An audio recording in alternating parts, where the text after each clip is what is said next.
Jesse, I think we had a couple of questions from this week, didn't we? Yeah, we had a couple. Another one from a listener named Ellen. Ellen, okay. So if Ellen's on here, um, she emailed us and said that she's frustrated with working. She's in her early 50s, and she's been saving like crazy, but she's looking for an opportunity to retire. And she just wants a good metric on how much money she needs. And she said she's heard of the 4% rule. And I think this resonates with a lot of people right now. They want the yes or no button to see if they can retire because they're frustrated with working.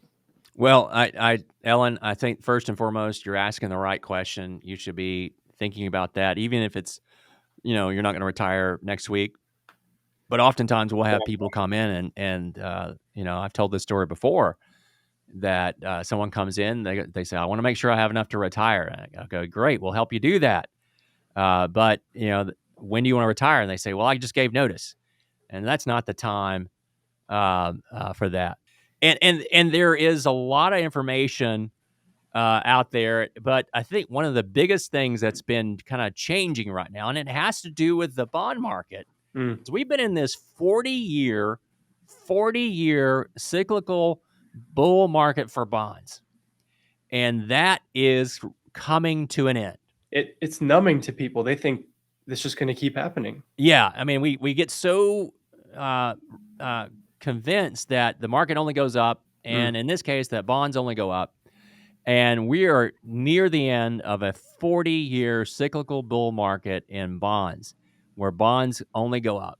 And people are about to get a wake-up call because the 4% rule used to be based on the typical portfolio of a retiree of a balanced portfolio or maybe a moderate portfolio of, say, 60% stocks, 40% bonds, Ellen.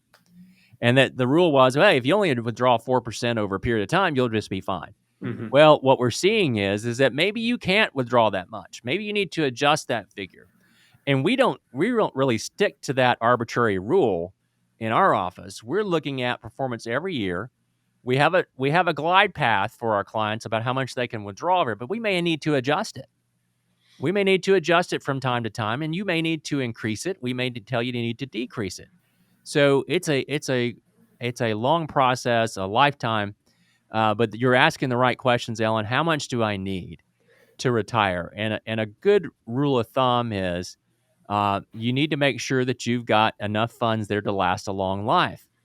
And for someone that's 50 years old, you may spend another half of your adult life in retirement, and that's a long time. And we know we have a lot of clients that are state employees, maybe they're teachers, and they can actually retire a little bit earlier than some people and get a pension. But that pension is fixed. And so what you get today, if you retire today, is what you're going to get 20 years from now. And so you have to be careful. And I don't think, like we talked a couple weeks ago, Jesse, there's not really any scripture in the Bible dealing with retirement. Nope. Right? And so maybe, Ellen, you think about what's going to happen in the next half of your life. It may not be, going in and clocking into work every day. It may be doing something different where you still make a little money, but not as much as you did. And that creates a lot of flexibility. I think we're seeing a lot of people want to experience that. Mm-hmm. The pandemic, Jesse, has really forced us to rethink how we work. And so that's a great way to end our show today. Yes. Jesse, what's that website again? spendlifewell.com/events. Register for our webinar. That's coming up here in about 20 minutes. Yeah, let's keep talking, folks.